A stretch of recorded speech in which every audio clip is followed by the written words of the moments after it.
아버지는 동네에서 소문난 가부장적인 분이셨습니다. 집에 들어오시면 말 한마디 없이 신발부터 벗고 밥상 앞에서는 늘 침묵. 저에게는 사내놈이 말이 많아서 쓰겠냐라며 무뚝뚝하게 대하셨죠. 저는 그런 아버지가 늘 원망스러웠습니다. 학교에서 상을 받아와도 칭찬 한마디 없었고 제가 힘들다 말하면 그 정도로 뭘 힘들어 하냐라는 말뿐이었으니까요. 그래서 저는 점점 집에서도 아버지 앞에서도 말이 없어졌습니다. 마치 서로 투명인간처럼 같은 공간에 있으면서도 대화는 없었죠. 그러던 어느 날 아버지가 갑자기 쓰러지셨습니다. 병실에 누워 계신 아버지는 평소와 다르게 무척 작아 보이셨습니다. 의사는 오래전부터 몸이 많이 안 좋았다고 했습니다. 그날 밤 저는 병실에서 혼자 잠든 아버지를 지키다 우연히 아버지의 휴대폰 메모장을 보게 되었습니다. 거기엔 이런 글이 적혀 있었습니다. 아들한테 미안하다. 말 한마디 제대로 못해줘서 자랑스러운데 표현을 못했다. 그 문장을 보는 순간 저의 가슴이 내려앉았습니다. 늘 차갑기만 했던 아버지가 사실은 속으로만 삼키고 있던 마음이었기 때문입니다. 아버지는 저를 사랑하지 않은 게 아니라 사랑하는 방법을 몰랐던 사람이었습니다. 다음 날 아버지가 깨어나셨을 때 저는 처음으로 아버지 손을 꼭 잡고 말했습니다. 아버지, 저 아버지가 많이 보고 싶었습니다. 아버지는 아무 말 없이 눈을 감고 조용히 눈물을 흘리셨습니다. 그게 두 사람의 첫 대화였습니다. 저는 평생 가슴에 묻고 산 딸이 있습니다. 젊은 시절 가난 때문에 어린 딸을 고아원에 맡기고 돌아섰습니다. 그날 이후 단 한 번도 잊은 적이 없습니다. 돈을 벌고 사업을 일으키고 가정을 다시 꾸렸지만 밤마다 떠오르는 건 늘 그 아이 얼굴이었습니다. 혹시 아직 살아있을까? 그 생각만으로도 가슴이 미어졌습니다. 세월이 흘러 아들이 결혼을 했고 며느리가 들어왔습니다. 조용하고 착한 아이였습니다. 말수는 적지만 늘 웃으며 저를 잘 챙겼습니다. 그런데 이상하게도 며느리를 볼 때마다 마음이 편치 않았습니다. 처음 본 날부터 가슴이 쿵 내려앉는 느낌이 들었습니다.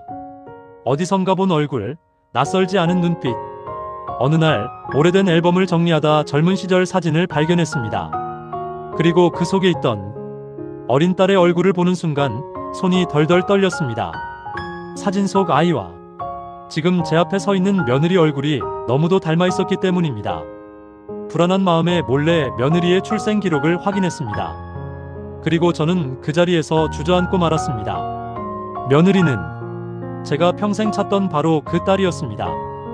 고아원에서 자라 이름을 바꾸고 우연히 제 아들과 만나 결혼을 했다는 사실을 알게 된 순간 숨이 막혀 아무 말도 할 수 없었습니다. 그날 밤 저는 며느리 앞에 무릎을 꿇었습니다. 미안하다, 네 아버지가 바로 나다. 한참을 울던 아이가 조용히 말했습니다. 저 알고 있었어요. 그래도 아버지 미워하지 않아요. 그 말을 듣는 순간 평생 짊어지고 살던 죄가 한꺼번에 무너져 내렸습니다. 지금 저는 더 이상 시아버지가 아닙니다. 너무 늦게 돌아온 세상에서 가장 미안한 아버지입니다. 교통사고 소식을 들었을 때 저는 다리가 풀려 병원 바닥에 주저앉았습니다. 아내는 신호 대기 중이던 차에 뒤에서 들이받쳤고 머리를 크게 다쳤다고 했습니다. 다행히 생명에는 지장이 없었지만 깨어난 뒤 의사가 조심스럽게 말했습니다. 기억 일부가 손실된 것 같습니다. 병실로 들어갔을 때 아내는 저를 한참 바라보다 고개를 갸웃했습니다. 저 누구세요? 그 말 한마디에 가슴이 찢어졌습니다. 15년을 함께 산 남편을, 아이 둘의 아빠를 전혀 모르는 눈빛으로 바라보고 있었습니다. 그날부터 저는 다시 남편이 되기로 했습니다. 처음 만난 사람처럼 인사하고 다시 자기소개를 하고 우리가 어떻게 만났는지 하나하나 이야기해줬습니다. 아내는 매번 미안하다고 했고 저는 괜찮다고 웃었습니다. 그런데 이상했습니다. 아이들 이름은 모르면서 시어머니 생신 날짜는 정확히 기억했고 냉장고 비밀번호도 그대로 알고 있었습니다. 그리고 어느 날 아내가 혼잣말처럼 중얼거리는 걸 들었습니다. 이제 다 잊은 척하면 되는 거지. 그 순간 등골이 서늘해졌습니다. 확인하고 싶어 일부러 물었습니다. 여보, 우리 어디서 처음 만났는지 기억나요? 아내는 잠시 멈칫하다가 틀린 답을 했습니다. 하지만 그날 밤 몰래 통화하는 걸 듣게 됐습니다. 응, 아직 남편은 몰라. 기억 잃은 척하면 이혼도 유리하대. 저는 그대로 얼어붙었습니다.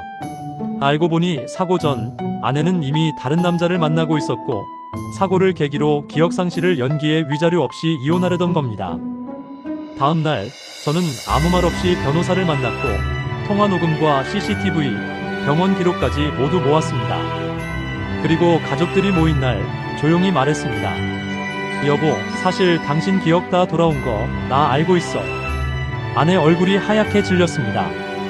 그 자리에서 녹음 파일을 틀었고 상대 남자와의 메시지도 공개했습니다. 장모님은 쓰러질 듯 울었고 처남은 고개를 들지 못했습니다.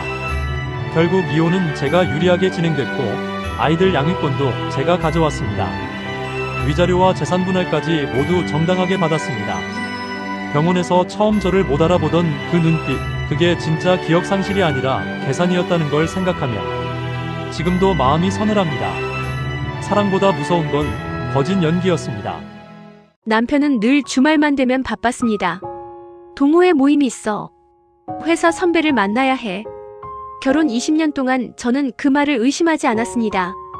평일엔 성실했고 아이들 앞에서도 좋은 아버지였으니까요. 하지만 어느 순간부터 주말마다 같은 향기가 났습니다. 낯선 향수 냄새, 새로 산 듯한 셔츠, 그리고 이상할 정도로 들뜬 표정. 결정적인 건 토요일 오후 우연히 본 메시지였습니다. 오늘도 같은 시간, 같은 자리죠? 그날 저는 아무 말도 하지 않았습니다. 대신 남편이 나간 뒤 처음으로 그를 따라 나섰습니다. 남편이 들어간 곳은 생각보다 평범한 카페였습니다. 그리고 그 자리에 앉아있던 여자를 보는 순간 제 심장은 멎는 줄 알았습니다. 젊지도 화려하지도 않은 여자. 그런데 너무나 낯익은 얼굴이었습니다. 그 여자는 제 고등학교 동창이자 오래전 제 부탁으로 남편 회사에 잠시 일했던 사람이었습니다. 두 사람은 손을 잡지도 애정 표현을 하지도 않았습니다. 대신 무거운 얼굴로 대화를 나누고 있었습니다. 며칠 뒤 저는 그 여자에게 먼저 연락했습니다. 그리고 그날 모든 진실을 들었습니다. 그 여자는 남편의 외도가 아니라 남편의 과거를 정리해주기 위해 매주 만났던 사람이었습니다. 남편은 오래전 회사 공급 문제에 연루될 뻔했고 그걸 알고 있던 사람이 바로 그녀였습니다. 그녀는 그 사실을 빌미로 협박하던 지인을 대신 정리해주는 역할을 하고 있었던 겁니다. 더 충격적인 건 남편이 그 일을 혼자서 끝내기 위해 저를 일부러 속였다는 사실이었습니다. 가족까지 끌어들이고 싶지 않았어. 저는 분노보다 허탈함이 먼저 밀려왔습니다. 외도가 아니라고 해서 상처가 사라지는 건 아니니까요. 하지만 저는 선택했습니다. 모든 걸 밝히고 이제는 거짓 없이 살자고. 그날 이후 남편은 주말마다 집에 있습니다. 그리고 저는 알게 됐습니다. 의심보다 무서운 건 말하지 않는 침묵이라는 걸요. 시집에 들어온 첫날부터 저는 며느리 대접을 받지 못했습니다. 부모 없는 애라서 그런지 손버릇이 영. 친척들 앞에서도 대놓고 제 출신을 흉보셨습니다. 사실 저는 고아원에서 자랐습니다. 그 사실 하나로 시댁에서는 늘 제가 급이 안 맞는 며느리가 되어 있었습니다. 남편도 처음엔 저를 감싸주더니 시간이 지나자 점점 어머니 말만 듣기 시작했습니다. 조용히 좀 참아. 괜히 집안 시끄럽게 만들지 말고. 그날도 제 생일이었습니다. 하지만 시댁 식구들은 아무도 기억하지 못했고 저 혼자 설거지를 하다 울음을 삼키고 있었습니다. 그때 시아버지가 갑자기 제 이름을 부르셨습니다. 잠깐, 너 혹시 어릴 때 하람 보육원 아니었니? 저는 깜짝 놀라 고개를 들었습니다. 그 이름을 아는 사람은 거의 없었기 때문입니다. 시아버지는 한참을 저를 바라보더니 떨리는 목소리로 말했습니다. 혹시 왼쪽 어깨에 작은 점 있니? 저는 조용히 고개를 끄덕였습니다. 그 순간 시아버지 얼굴이 하얗게 질렸습니다. 그리고 그날 밤 충격적인 이야기가 밝혀졌습니다. 저는 시아버지의 친형이 사고로 잃어버린 딸이었습니다. 어릴 적 유괴를 당해 행방불명됐던 아이가 바로 저였던 겁니다. 제 친아버지는 대기업 부회장이었고 가족들은 30년 넘게 저를 찾고 있었습니다. 다음 날 제 친가 식구들이 시댁으로 찾아왔습니다. 변호사, 수행기사, 그리고 회장님까지. 그제야 시어머니는 제 앞에 무릎을 꿇었습니다. 며느리 아니 아가 미안하다. 하지만 저는 조용히 말했습니다. 전 이제 더 이상 며느리도 딸도 아닙니다. 그날 저는 남편과 이혼했고 제 이름으로 된 건물 한 채와 회사 지분을 상속받았습니다. 그리고 마지막으로 시어머니께 이렇게 말했습니다. 사람은 출신이 아니라 사람 대하는 태도로 평가받는 겁니다. 그날 이후 저를 무시하던 시댁은 제 앞에서 고개도 들지 못했습니다. 명절날이 다가오면 저는 늘 마음이 무거워졌습니다. 며느리로 살아온 시간이 어느덧 수십 년인데도 명절만 되면 제 자리는 늘 부엌 한켠이었기 때문입니다. 이번 명절도 다르지 않았습니다.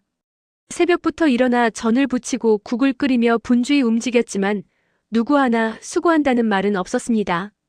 며느리는 거실에 앉아 휴대폰만 보며 아이를 남편에게 맡겨두고 있었고 시댁 식구들은 그 모습이 당연하다는 듯 아무 말도 하지 않았습니다. 제가 잠시 쉬려 의자에 앉자 며느리는 짜증 섞인 목소리로 아직 할 거 남았잖아요 라고 말했습니다. 그 말에 마음이 철렁 내려앉았지만 아무도 제 편을 들어주지 않았습니다. 남편조차도 고개를 돌린 채 그냥 참아라는 말만 남겼습니다. 아들 역시 며느리 눈치만 보며 아무 말도 하지 못했습니다. 그 순간 저는 깨달았습니다. 이 집에서 저를 존중해주는 사람은 아무도 없다는 사실을요. 하지만 이번에는 달랐습니다. 저는 조용히 앞치마를 벗고 모두가 있는 거실로 나왔습니다. 그리고 차분하지만 단호하게 말했습니다. 이 집에서 내가 해야 할 역할은 며느리이기 이전의 사람입니다. 갑작스러운 제 말에 집안은 조용해졌습니다. 저는 그동안 참고만 있었던 감정들을 하나하나 꺼냈습니다. 무시당했던 순간들, 당연하게 여겨졌던 희생들, 그리고 가장 아팠던 남편과 아들의 외면까지요. 처음엔 당황하던 가족들도 제 눈물을 보며 말이 없어졌습니다. 그날 이후 집안 분위기는 달라졌습니다. 며느리는 처음으로 제게 사과했고 남편은 미안하다는 말을 했습니다. 아들도 고개를 숙였습니다.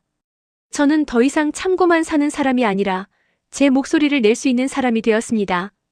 늦었지만 그날은 제 인생에서 가장 통쾌한 명절이었습니다. 결혼 12년 차였습니다. 아이도 있고 집도 있고 남편은 늘 가족이 전부라 말하던 사람이었습니다. 그런데 어느 날부터인가 휴대폰을 뒤집어 놓고 자더군요. 퇴근이 잦아졌고 말수는 줄었습니다. 이상하다는 느낌은 늘 늦게 확신이 됩니다. 결정적이었던 날은 새벽이었습니다.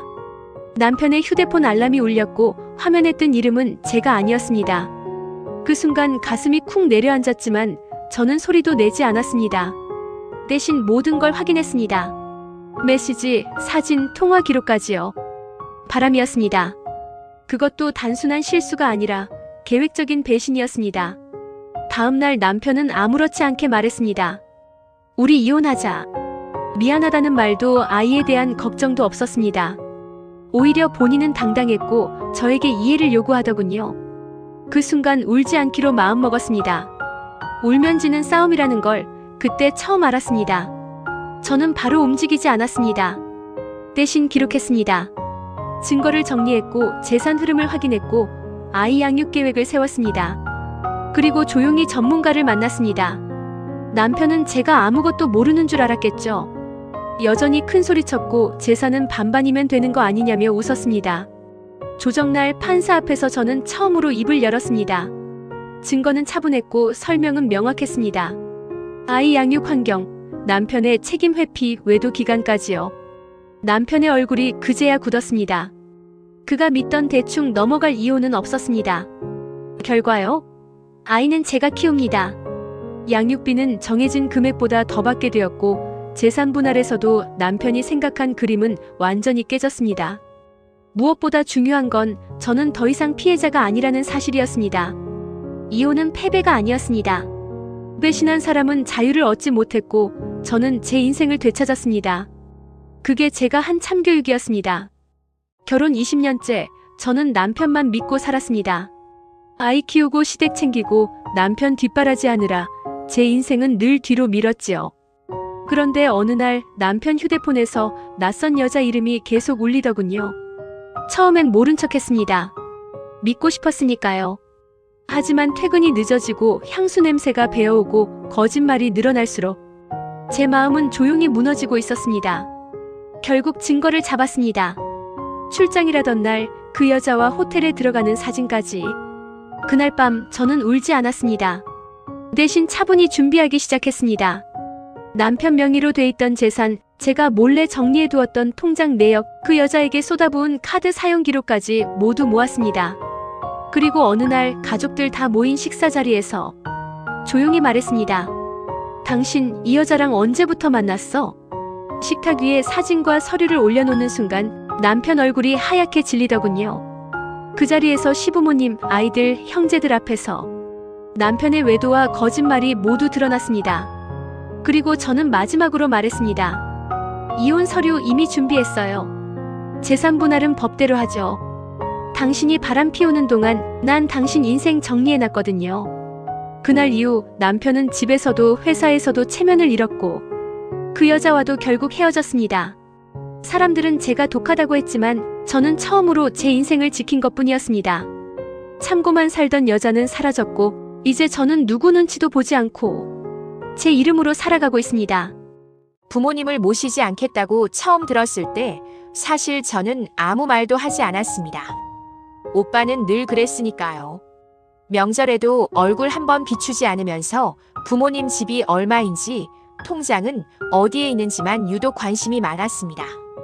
부모님 병원비가 부족해 제가 먼저 돈을 보태면 오빠는 그건 나중에 상속받으면 다 정산하면 되잖아라고 말했습니다. 그 말이 얼마나 잔인한지 그는 몰랐을 겁니다. 결정적인 날은 아버지 입원 날이었습니다. 보호자 서명이 필요했는데 오빠는 전화를 받지 않았습니다. 대신 며칠 뒤 이런 말을 하더군요. 집은 내 명의로 미리 정리해두는 게 낫지 않겠냐? 그 순간 더는 참을 이유가 없었습니다. 저는 부모님과 상의한 뒤 모든 재산과 생활비, 간병 계약을 제 이름으로 정리했습니다. 공증까지 깔끔하게 마쳤습니다. 그리고 가족 모임 날 오빠 앞에서 말했습니다. 부모님을 책임질 사람에게만 재산을 넘기기로 했어. 오빠의 얼굴이 굳어졌습니다. 그제야 다급해졌지만 이미 늦었습니다. 부모님은 조용히 제 손을 잡으셨고 저는 처음으로 느꼈습니다. 가족은 혈연이 아니라 책임이라는 걸요. 처음 며느리를 만났을 때 솔직히 마음에 들지 않았습니다. 늘 창백한 얼굴에 말수도 적었고 집안 행사에도 자주 빠졌기 때문입니다. 저는 속으로 요즘 젊은 사람들은 왜 이렇게 성의가 없을까 하고 생각했습니다. 아들이 감싸기만 하는 것도 못마땅했습니다. 그러던 어느 날 며느리가 갑자기 직장을 그만뒀다는 말을 들었습니다.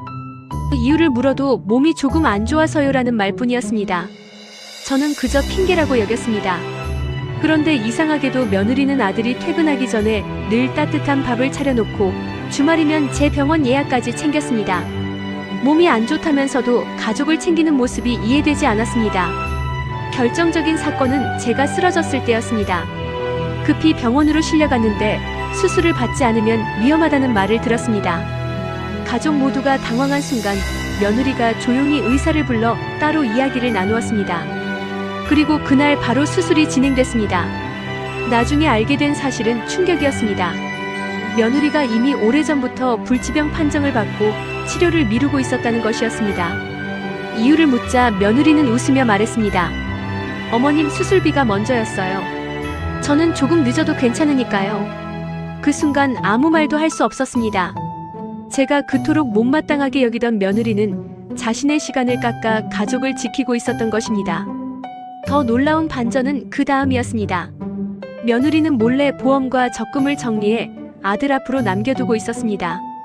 자신이 떠난 뒤에도 아들이 흔들리지 않게 하려고 준비해둔 것이었습니다. 저는 처음으로 며느리 손을 붙잡고 울었습니다.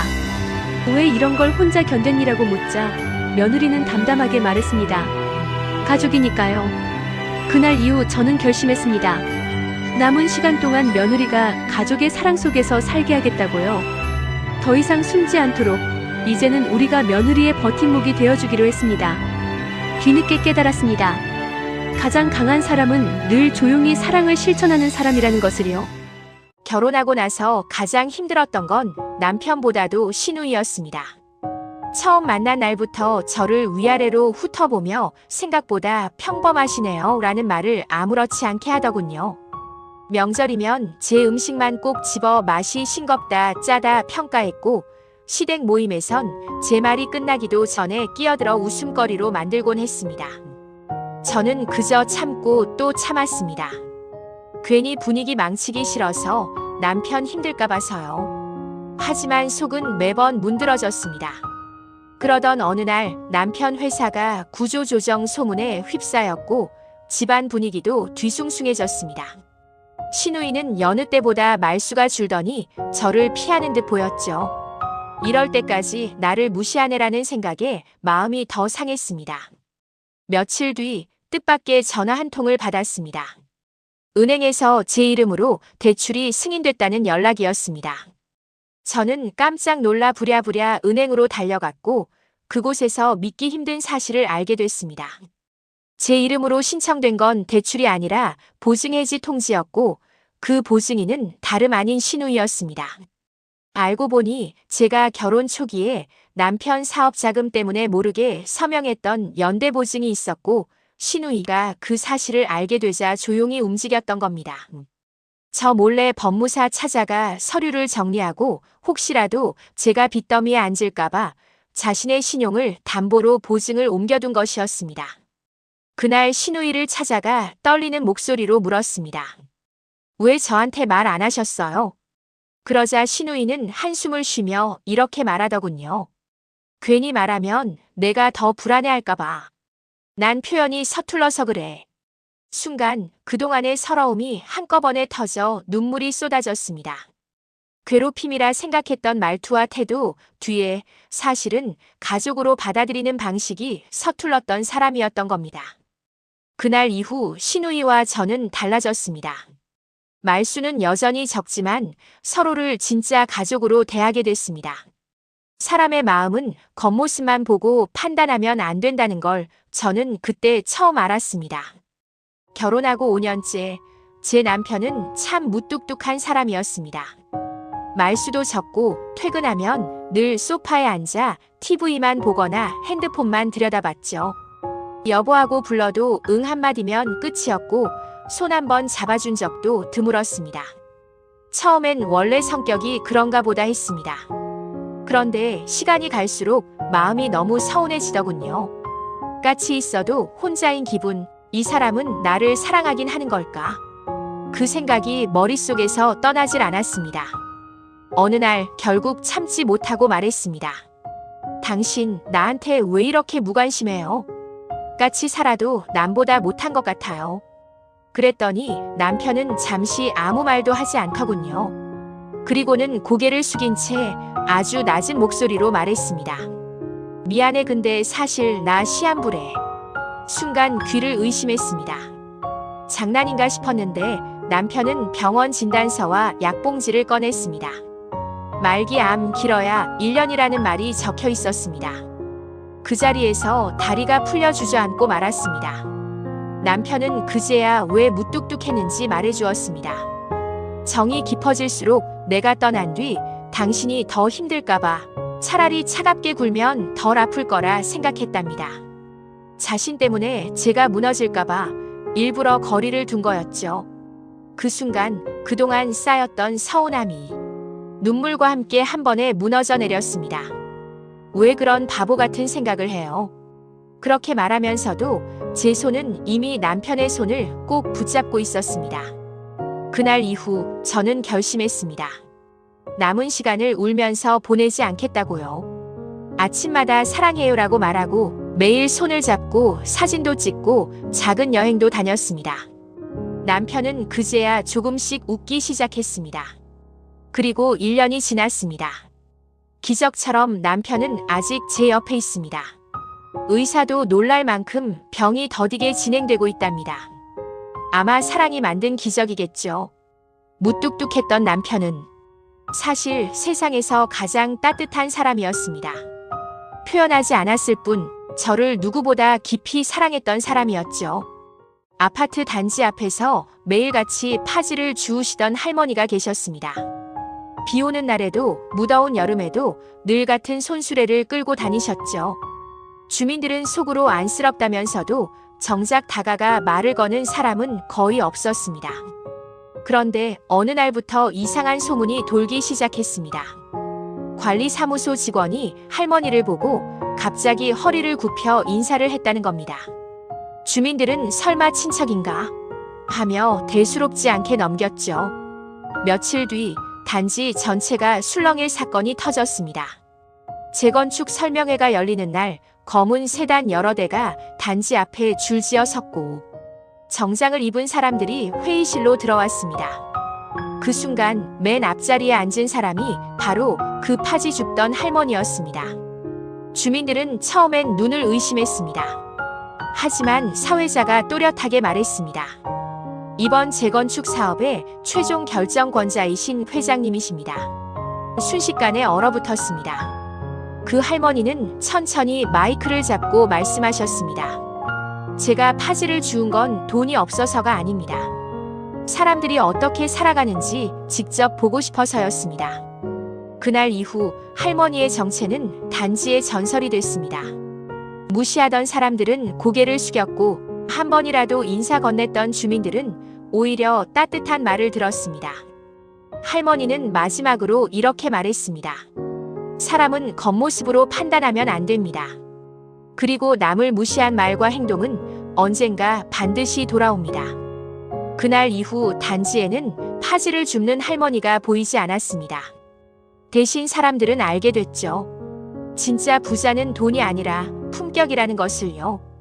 딸에게 유독 엄하기만 하던 아버지가 계셨습니다. 말 한마디에도 공부는 했냐, 쓸데없는 짓 하지 마라가 먼저였고 웃는 얼굴로 다정하게 대해준 적은 거의 없었습니다. 어릴 적부터 저는 늘 비교당했고 칭찬보다는 지적이 익숙했습니다. 친구들 앞에서도 무뚝뚝한 태도는 변하지 않았고 저는 점점 아버지를 피하게 되었습니다. 대학에 들어가고 나서도 상황은 달라지지 않았습니다. 전화를 걸어도 짧은 안부만 묻고 끊으셨고 졸업식 날조차 사진 한 장 함께 찍지 않으셨습니다. 나는 아버지에게 늘 부족한 딸이구나라는 생각이 마음 깊숙이 박혔습니다. 그러다 취업 후 집에 잘 가지 않게 되었고 자연스레 거리도 더 멀어졌습니다. 그러던 어느 날 어머니에게서 전화가 왔습니다. 아버지가 쓰러져 병원에 계시다는 말에 급히 달려갔습니다. 병실에서 본 아버지는 한없이 작아 보였습니다. 처음으로 아버지의 손을 잡았을 때 그 거칠고 굳은 살 가득한 손이 왜 그렇게 떨리던지요. 그날 밤 어머니는 조심스럽게 아버지의 이야기를 들려주셨습니다. 아버지는 젊은 시절 가난 때문에 학업을 포기하고 가족을 책임져야 했다고 합니다. 딸만큼은 나처럼 살지 않게 하고 싶었다고, 그래서 더 엄하게, 더 차갑게 굴 수밖에 없었다고요. 퇴근 후에도 몰래 제 학원비와 등록금을 계산하며 밤마다 가계부를 쓰셨다는 사실, 제 방문 앞에 놓인 간식과 편지가 모두 아버지였다는 사실을 그제야 알게 되었습니다. 며칠 뒤 의식이 돌아온 아버지는 제게 처음으로 이렇게 말씀하셨습니다. 아빠가 표현을 몰라서 그랬다. 미안하다. 그 한마디에 그동안 쌓였던 서운함이 눈물로 터져나왔습니다. 엄하기만 했던 줄 알았던 아버지의 모습 뒤에 말 못할 사랑과 두려움이 숨어 있었던 것입니다. 그날 이후 저는 아버지를 다르게 보게 되었습니다. 여전히 말수는 적지만 그 침묵 속에 담긴 사랑을 이제는 느낄 수 있습니다. 엄함이 아니라 불안과 책임이 만든 방식이었음을 알았기 때문입니다. 때로는 늦게 알게 된 사랑이 더 깊게 다가옵니다. 그리고 저는 이제 아버지의 방식까지도 사랑하게 되었습니다. 임신했을 때 저는 정말 혼자였습니다. 입덧으로 하루 종일 화장실에 매달려 있고 밤마다 다리에 쥐가 나서 울면서 깨어나도 남편은 늘 피곤해서라는 말로 등을 돌렸습니다. 병원 갈 때도 태동이 느껴질 때도 심지어 응급실에 갔을 때조차 남편은 휴대폰만 보고 있었죠. 시어머니는 늘 말씀하셨습니다. 애 낳는 건 여자가 하는 거지 남자가 뭘 도와. 그 말에 저는 더 말도 못하고 버텼습니다. 출산 후에도 상황은 달라지지 않았습니다. 새벽 수유에 산후 우울증으로 매일 눈물이 났지만 남편은 다들 그렇게 사는 거야 라는 말만 반복했습니다. 그러던 어느 날 제가 조용히 변하기 시작했습니다. 남편에게 기대는 걸 완전히 내려놓고 제 인생을 챙기기 시작한 겁니다. 아이 재우고 나면 온라인 강의를 듣고 자격증을 따고 작은 부업을 시작했습니다. 1년쯤 지나자 제 수입이 남편을 따라잡았고 2년이 되자 오히려 제가 더 벌게 되었습니다. 그때부터였습니다. 남편이 갑자기 당신 요즘 멋있다. 고생 많았다는 말을 하기 시작한 게. 하지만 저는 그때서야 말했습니다. 당신이 나한테 가장 필요했던 시절엔 당신은 없었어. 이제 와서 내 옆에 서려고 하지 마. 그리고 결정적인 한마디를 덧붙였죠. 아이도 나도 당신 없이도 잘 컸어. 그날 남편은 아무 말도 못했습니다. 그제야 처음으로 제가 흘린 눈물의 무게를 이해한 얼굴이었으니까요. 아버지가 돌아가셨다는 연락을 받고 장례식장에 도착했을 때 제일 먼저 보인 건 울고 있는 오빠가 아니라 계산기 두드리는 표정이었습니다. 집이랑 땅은 어떻게 되는 거야? 상복을 입고 빈소에 앉자마자 오빠는 재산 얘기부터 꺼냈습니다. 부모님 병원비는 제가 거의 다 냈고 아버지 간병도 제가 맡았는데 오빠는 장례식장에 나타나자마자 상주보다 상속인이 먼저였습니다. 조문객이 오면 울다가 사람이 빠지면 제게 와서 귓속말을 했습니다. 변호사 불러놔. 유언장 있으면 빨리 꺼내. 그 말에 가슴이 철렁 내려앉았습니다. 아버지가 마지막까지 오빠 걱정만 하셨던 게 떠올라서 차마 아무 말도 못했습니다. 그런데 발인 전날 밤 장례 지도사가 제게 조심스럽게 봉투 하나를 건넸습니다. 고인께서 따님께만 전달해달라고 하셨습니다. 그 안에는 아버지 자필 유언장이 있었습니다. 내용은 단순했습니다. 간병과 생활비를 전부 책임진 딸에게 전 재산을 상속한다. 아들은 이미 충분히 받았다. 그 순간 눈물이 쏟아졌습니다. 하지만 저는 바로 말하지 않았습니다. 발인 당일 친척들과 가족들이 다 모인 자리에서 오빠가 큰 소리로 말했습니다. 이제 상속 얘기 좀 합시다. 시간 끌 필요 없잖아요. 그때 제가 조용히 자리에서 일어나 유언장을 꺼냈습니다. 그리고 천천히 읽었습니다.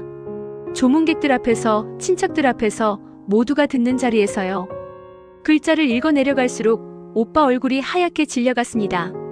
마지막 문장을 읽고 나서 저는 이렇게 말했습니다. 오빠는 이미 살아생전에 집 한 채 받아갔잖아. 난 병원비랑 간병비만 냈고. 순간 장례식장이 조용해졌습니다. 큰아버지가 한마디 하셨습니다. 사람이 염치가 있어야지. 오빠는 아무 말도 못하고 고개를 숙인 채 나가버렸습니다. 그날 이후 오빠는 상속 얘기를 다시 꺼내지 못했습니다. 아버지 장례식장에서 저는 처음으로 제 자신을 지켰습니다. 어릴 적부터 저는 늘 같은 질문을 안고 살았습니다. 왜 부모님은 저에게만 유독 차가웠을까? 왜 같은 집에 사는데도 제 자리는 늘 가장 구석이었을까 하는 마음이었습니다. 형제들에겐 웃음이 있었고 제게는 침묵이 있었습니다. 잘했다고 칭찬받는 일도 아프다고 걱정받는 일도 늘 제 차례에서는 빠져 있었습니다. 학교에서 상을 받아와도 그게 뭐 대단하냐는 말이 먼저였고 무언가를 부탁하면 내가 참아라라는 답이 돌아왔습니다. 저는 점점 말을 줄였고 눈치를 배웠습니다. 부모님의 시선을 피하는 법이 가장 먼저 몸에 익었습니다. 그렇게 자라면서 제 마음속에는 나는 덜 사랑받아도 되는 사람인가라는 질문이 쌓여만 갔습니다. 시간이 흘러 어른이 되었고 부모님과의 거리는 자연스럽게 멀어졌습니다. 그러던 어느 날 병원에서 걸려온 전화 한 통이 제 삶을 멈춰 세웠습니다. 부모님 중 한 분의 건강이 급격히 나빠졌다는 소식이었습니다. 망설이다 병실로 향했을 때 저는 처음으로 부모님의 약한 모습을 마주했습니다. 그날 밤 부모님은 조용히 이야기를 꺼내셨습니다. 사실 저는 친자가 아니었습니다. 사고로 아이를 잃은 뒤 부모님은 친척의 아이였던 저를 데려와 키우게 되었다고 했습니다. 혹시라도 정이 깊어지면 또다시 잃을까봐 그래서 일부러 선을 긋고 마음을 숨겼다고 하셨습니다. 차별이 아니라 두려움이었고 냉정함이 아니라 겁이었다는 말이었습니다. 그 말을 듣는 순간 마음속에 쌓여있던 오해가 무너져 내렸습니다. 상처는 사라지지 않았지만 이유를 알게 되자 숨이 조금 쉬어졌습니다. 부모님은 서툴렀고 저는 외로웠습니다. 서로의 방식이 달랐을 뿐 그 안에 담긴 감정은 생각보다 복잡하고 아팠다는 것을 이제야 이해하게 되었습니다. 차별이라 믿었던 시간들 속에 사실은 말하지 못한 사랑이 숨어 있었다는 것을요. 저희 어머니는 몇 해 전부터 치매를 앓고 계십니다. 처음엔 약속을 잊으시더니 나중엔 제 이름도 헷갈려 하셨습니다. 아가씨는 누구세요? 그 말을 들을 때마다 가슴이 무너졌습니다. 아버지가 돌아가신 뒤 어머니를 모시는 건 저 혼자였습니다. 오빠는 사업이 바쁘다며 병원비도 간병도 전부 제 몫이었지요. 어머니는 날마다 같은 이야기를 반복하셨고 저는 대답을 또 하고 또 했습니다. 그러던 어느 날 어머니가 갑자기 제 손을 꽉 잡으셨습니다. 눈빛이 평소와 달랐습니다. 맑고 또렷했습니다. 너한테 꼭 해야 할 말이 있다. 순간 심장이 철렁 내려앉았습니다. 어머니는 떨리는 목소리로 말씀하셨습니다. 너 사실 내가 낳은 딸이 아니야. 그 말에 저는 숨이 막혔습니다. 어머니는 젊은 시절 언니가 사고로 세상을 떠난 뒤 갓 태어난 조카를 대신 키우게 되었다고 하셨습니다. 그 아이가 바로 저였습니다. 미안하다 친딸보다 더 사랑했는데 말 못해서 저는 그 자리에 주저앉아 울었습니다. 피가 이어지지 않았다는 사실보다 평생 혼자 끌어안고 살았을 어머니 마음이 너무 아팠습니다. 며칠 뒤 어머니는 다시 저를 알아보지 못하셨습니다. 방금의 고백도 제 이름도 모두 잊으셨습니다. 하지만 저는 알고 있습니다. 치매가 다 지워가기 전 어머니가 마지막으로 기억해낸 건 숨겨왔던 진실이 아니라 저를 향한 사랑이었다는 걸요. 엄마는 요즘 제 이름도 자주 잊으십니다. 아가씨는 누구세요? 그 말을 들을 때마다 가슴이 철렁 내려앉습니다. 치매 진단을 받은 지도 벌써 3년. 엄마는 하루에도 몇 번씩 같은 질문을 반복하시고 어제 있었던 일도 기억하지 못하십니다. 그날도 병실 창가에 앉아 멍하니 방만 보시던 엄마에게 제가 조심스럽게 물었습니다. 엄마 나 기억나요? 엄마는 한참을 제 얼굴만 바라보다가 고개를 천천히 저으셨습니다. 미안하다 모르겠다. 그 순간 마음속에서 무언가 툭 끊어지는 소리가 났습니다. 그래도 저는 웃으며 말했습니다. 괜찮아요. 엄마 내가 딸이에요. 그런데 갑자기 엄마의 눈빛이 달라졌습니다. 흔들리던 시선이 또렷해지더니 제 손을 꽉 붙잡고 떨리는 목소리로 말씀하셨습니다. 미안하다. 너한테만 말 못한 게 있다. 순간 숨이 멎는 줄 알았습니다. 몇 년 동안 아무것도 기억 못하시던 엄마가 처음으로 저를 똑바로 바라보셨기 때문입니다. 사실 너 내 친딸 아니야. 머리가 하얘졌습니다. 엄마는 흐느끼며 말을 이어가셨습니다. 젊었을 때 사고로 아이를 잃고 절망에 빠져 살던 어느 날 버려진 아기를 몰래 데려와 키웠다고 했습니다. 너 없어질까봐 평생 숨기고 살았다. 그래도 세상에서 제일 사랑했다. 그 말을 끝으로 엄마의 눈빛은 다시 흐려졌고 조용히 제 손을 놓으셨습니다. 다음 날 엄마는 아무 기억도 하지 못했습니다. 저를 보며 다시 아가씨 누구세요라고 물으셨습니다. 하지만 저는 울면서 웃었습니다. 혈연이 아니어도 괜찮았습니다. 저를 평생 딸처럼 안아주고 밤마다 열이 날까 이마를 짚어주고 세상 누구보다 저를 사랑해준 사람이 바로 이 엄마라는 사실만으로 충분했기 때문입니다. 그리고 저는 지금도 매일 엄마 손을 잡고 말합니다. 엄마 나 딸이에요. 비록 엄마는 잊어도 저는 평생 엄마를 잊지 않을 겁니다. 제가 20살 무렵 편의점에서 아르바이트를 하던 때였습니다. 비 오는 밤 가게 앞에서 신발도 없이 울고 있던 꼬마가 있었어요. 배가 고프다며 들어와 컵라면 하나를 계속 만지작거리는데 돈이 없어 결국 내려놓고 나가더군요. 괜히 마음이 쓰여서 따라 나가 집이 어디냐고 묻고 라면이랑 삼각김밥을 사주고 버스 태워보냈습니다. 이름도 연락처도 모른 채 그냥 그렇게 잊어버렸지요. 그 후로 저는 평범하게 살다가 10여 년 뒤 작은 가게를 차렸습니다. 경기 안 좋아 빚만 늘고 결국 건물주에게 쫓겨날 상황이 되었죠. 보증금도 돌려받지 못할 위기였습니다. 그날 건물주 사무실에서 마지막으로 사정하러 갔는데 젊은 변호사가 저를 유심히 보더니 갑자기 묻더군요. 혹시 예전에 편의점 하셨나요? 비 오는 날 라면 사주신 분. 그 순간 머리가 멍해졌습니다. 그 꼬마였습니다. 부모 잃고 시설에서 지내다 어렵게 공부해서 변호사가 됐다더군요. 그는 제 사건을 무료로 맡아주었고 건물주의 불법 계약과 횡포를 다 밝혀냈습니다. 보증금 전액 돌려받고 오히려 위자료까지 받게 됐습니다. 마지막에 그가 이렇게 말하더군요. 그날 라면 하나가 제 인생을 살렸습니다. 이번엔 제가 갚는 차례입니다. 그날 집에 와서 한참을 울었습니다. 내가 했던 작은 친절 하나가 10년 뒤 제 인생을 다시 살려줄 줄은 정말 몰랐습니다. 그 회사에는 늘 말없이 복도를 닦는 청소부 아주머니가 계셨습니다. 낡은 운동화에 해진 앞치마, 고개는 항상 숙인 채였습니다. 직원들은 그분을 이름 대신 청소하시는 분이라고 불렀고, 누군가는 대놓고 커피를 흘려놓고는 이따 치우겠지라며 비웃었습니다. 특히 신입사원 하나는 그 아주머니를 유난히 무시했습니다. 엘리베이터에서 마주쳐도 비켜주지 않았고, 서류를 일부러 바닥에 떨어뜨리며 치우라는 눈빛을 보냈습니다. 아주머니는 늘 아무 말 없이 닦기만 하셨습니다. 어느 날 회사 전체 회의가 있는 날이었습니다. 회의실 공기가 이상하게 무거웠습니다. 본사에서 임원이 온다는 소문 때문이었습니다. 모두 긴장한 채 자리에 앉아 있을 때 문이 열렸습니다. 그 순간 모두가 굳어버렸습니다. 단정한 정장 차림의 여성이 들어왔는데 바로 그 청소부 아주머니였습니다. 사람들은 서로 얼굴을 쳐다봤습니다. 설마 하는 눈빛이 오갔습니다. 아주머니는 조용히 단상에 올라 이렇게 말했습니다. 그동안 불편함은 없으셨나요? 그제야 대표가 일어나 허리를 숙였습니다. 이 회사의 실제 최대 주주이자 창업자의 딸이십니다. 알고 보니 아주머니는 회사 내부 문화를 직접 확인하기 위해 일부러 청소부로 근무하고 계셨던 것이었습니다. 누가 사람을 직급으로 대하는지, 누가 최소한의 예의를 지키는지 보기 위해서였습니다. 그날 이후 변화는 빠르게 일어났습니다. 무례했던 신입사원은 조용히 인사팀으로 불려갔고 결국 회사를 떠났습니다.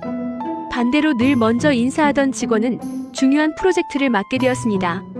아주머니는 다시는 청소도구를 들지 않았습니다. 하지만 그날 이후 회사에서는 청소부라는 말 대신 같이 일하는 사람이라는 표현이 생겼습니다. 사람의 본성은 지켜보지 않을 때 드러난다는 걸 그 회사 사람들은 너무 늦게 배웠습니다.